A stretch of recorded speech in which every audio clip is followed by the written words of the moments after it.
आज का जो वीडियो है मैं आप सभी लोगों को एक छोटा सा कहानी सुनाने वाला हूँ ना। और इस कहानी में बहुत ही अच्छा लेसन है। तो काइंडली आप इस वीडियो को एंडिंग तक देखिए।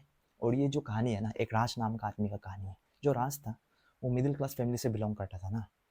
और उन्होंने जो अपना कॉलेज का डिग्री है बहुत ही प्रेस्टिजियस कॉलेज से उन्होंने हासिल किया था, जिसके चलते उसे जल्द ही ना एक अच्छा खासा नौकरी मिल गया था, जिसका मंथली पैकेज 10 लाख के करीब से शुरू था। बहुत ही अच्छा पैकेज ना। और जैसे उन्होंने कमाना शुरू किया ना, उसके ज़िंदगी में बहुत सारे चेंजेस आने लगे थे। वो बहुत लेविश लाइफस्टाइल जीने लगे थे, अपने शौक को पूरा करने में लगे हुए थे ना, at the early stages of life से लेके ना। और जैसे उन्होंने कमाना शुरू किया, उसका जो कपड़े थे सारे के सारे ब्रांड कपड़े वो लगाने लगे थे। उसे नॉर्मल कपड़ा पहना ही नहीं जाता था ना। और उसका जो गैजेट्स थे, जैसे फ़ोन, ये सब लैपटॉप, घड़ी, सारे के सारे हाई एंड प्रोडक्ट, जैसे उसका अल्ट्रा सीरीज़, प्रो सीरीज़ जो 2 लाख के करीब आता ना। घड़ी 3 लाख, 2 लाख का लैपटॉप, ये सब। तो इस प्रकार से वो एक्सपेंसेस करने लगे थे। और उसके बाद 2-3 साल के अंदर उन्होंने और एक बड़ा एक्सपेंस किया। वो है, उन्होंने कार लिया लोन पे ना। वो भी छोटा मोटा कार नहीं ना, बिल्कुल ही महिंद्रा का लग्जरी एक्सयूवी ना। लग्जरी एक्सयूवी जिसको चलाते हुए वो जहाँ था चला के शो ऑफ भी करते थे वो, क्योंकि उसे रिच दिखना था, रिच। हाँ। और साथ ही साथ उन्होंने क्या किया, उसके बाद जो रेंट था, रेंट से भी उसका पेट नहीं भरा ना। तो उन्होंने क्या किया, बिल्कुल एक सुंदर सी सोसाइटी में एक आलीशान सा फ्लैट लिया उन्होंने, जो 60-70 लैक्स के करीब था। और उसको भी उन्होंने लोन पे लिया, क्योंकि उसे शो ऑफ करना था, दोस्तों को दिखाना कि मैं कितना अमीर हूँ ना, आई लुक रिच ना। और साथ ही साथ उन्होंने क्या किया, जो पैसे थोड़ा मोड़ा बचता था वो क्या करता था, वो फॉरेन ट्रिप्स ना, फॉरेन ट्रिप्स जा रहा था, कहाँ कहाँ घूमते रहता, ट्रैवलिंग करता था। और उसके बाद जो और थोड़ा बड़ा पैसा जो बचाता था, वो अपना बार, अल्कोहल, ये सब में खर्चे करता था ना। तो इस प्रकार से उसके पास पैसा ही नहीं बचता था, इन्वेस्टमेंट जीरो, सेविंग जीरो। और आपको भी पता है ना, हर समय अच्छा दिन नहीं आता, कभी ना कभी बुरा दिन शुरू होता ही है। तो उसी के चलते जो राज था, उसका जो कंपनी था 10 साल के बाद ना बंद हो गया, फाइनेंशियल ब्रेकडाउन के कारण। तो जो राज था, जिसका one and only source of income जो नौकरी था, तो उसी के चलते वो पूरा फाइनेंशियल क्राइसिस में चला गया था ना। तो देखते ही देखते उसे अपना जो फ्लैट था उसे बेचना पड़ा, क्योंकि घर का जो खर्चा था, ईएमआई, लोन, ये सब बहुत ही ज़्यादा होता है ना। उसे वो पे नहीं कर पा रहे थे, उसे बेचना पड़ा। उसके बाद देखते ही देखते उसे अपना जो कार था, कार को भी बेचना पड़ा ना, क्योंकि इतना आलीशान सा कार, महिंद्रा का लग्जरी एक्सयूवी, कितना मोटा खर्चा करा था, वो झेल नहीं पा रहे थे। और जितना भी था अपना प्रोडक्ट्स, जैसे लग्जरी प्रोडक्ट, सारे के सारे उसे सेल करना पड़ा। वो बिल्कुल सड़क पे आ पहुँचे थे, गरीबी के पीक पे आ पहुँचते ना। और एक बुरा खबर आ गया कि उसका जो फैमिली मेम्बर था, एक का बहुत भयंकर से बीमार हो गया था ना, जिसके चलते उसे ये मोटा खर्चा पड़ गया था। बिल्कुल ही हालत ख़राब हो गया था, फाइनेंशियल सिचुएशन ना। तो कौन कौन से ऐसे चीज़ें जो राज ने किया ना, जिसके चलते ना वो उसको गरीबी भी झेलना पड़ा ना। सबसे पहला कार्य वो था वांट्स ओवर नीड्स। हाँ, जो राज थे ना, जैसे आप भी सोचिए ना, एक जस्ट कॉलेज से पास हुआ वाला बंदा ना, जिसे बस अपने रेंट से लेके ऑफिस तक उसे जाना था ना। तो उसके लिए उन्होंने क्या लिया, उन्होंने लिया एक लग्जरी था एक्सयूवी ना। लग्जरी एक्सयूवी जो सर्विस सेंटर पे घुसते ही ना 30-40 लैक्स का सर्विसिंग का कॉस्ट तो देता ही देता है। साथ ही साथ उसका इंश्योरेंस का खर्चा, टायर का खर्चा, एड ब्लू का खर्चा, डीजल का खर्चा, खर्चे पे खर्चा था ना गाड़ी का। और साथ ही साथ उन्होंने क्या लिया, उसके बाद लोन पे घर लिया, इंटरेस्ट लोन जिसमें बहुत लगता है, घर का लोन, वालीशान सा फ्लैट लिया। चलो कार और एक आ, घर ना एक नेसेसिटी बन जाता है जब आपके साथ कोई फैमिली होता है ना। आपके घर पे फैमिली मेम्बर्स बैठेंगे, ये मिलेंगे। लेकिन जो लड़का था जस्ट रिसेंटली नौकरी ज्वाइन किया था ना, मुझे नहीं लगता था कि उसके घर घर लेना एक प्रैक्टिकल बनता है, वो भी देप पे ना। देप पे घर लेना तो बहुत ही रिस्की चीज़ है, लेना ही नहीं कभी भी।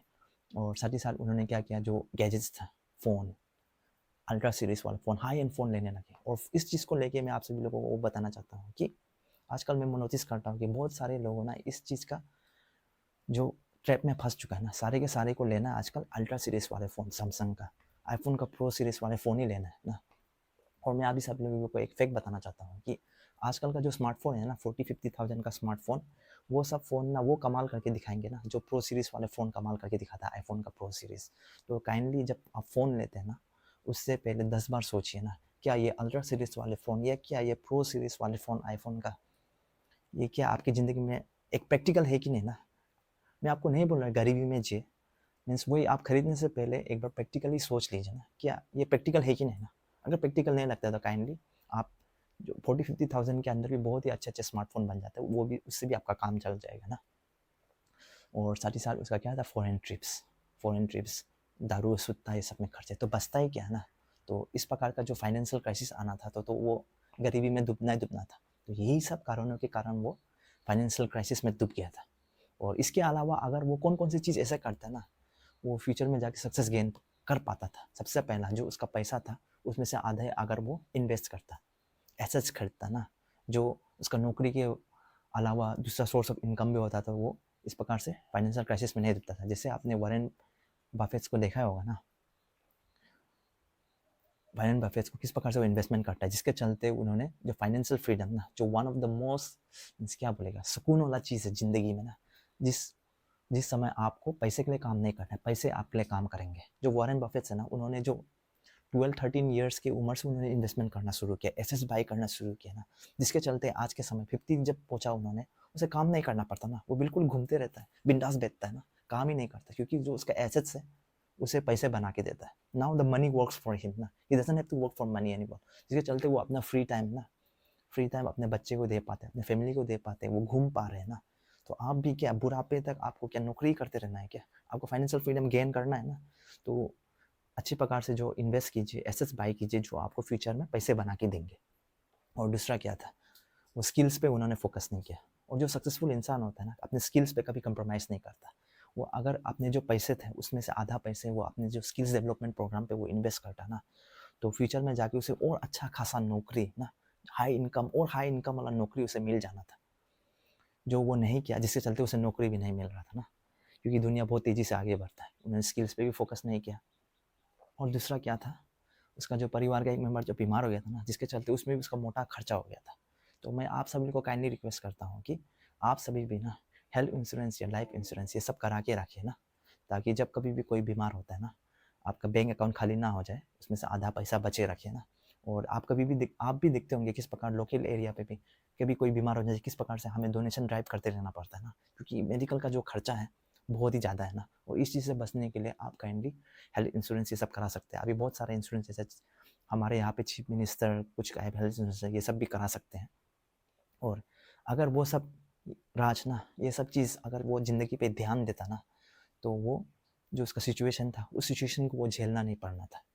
और इसी के साथ मैं आज के इस वीडियो को एंड करना चाहता हूँ, वो भी वॉरेन बफेट्स का सबसे फेमस डायलॉग से, if you buy the things you don't need, soon you will have to sell the things you need.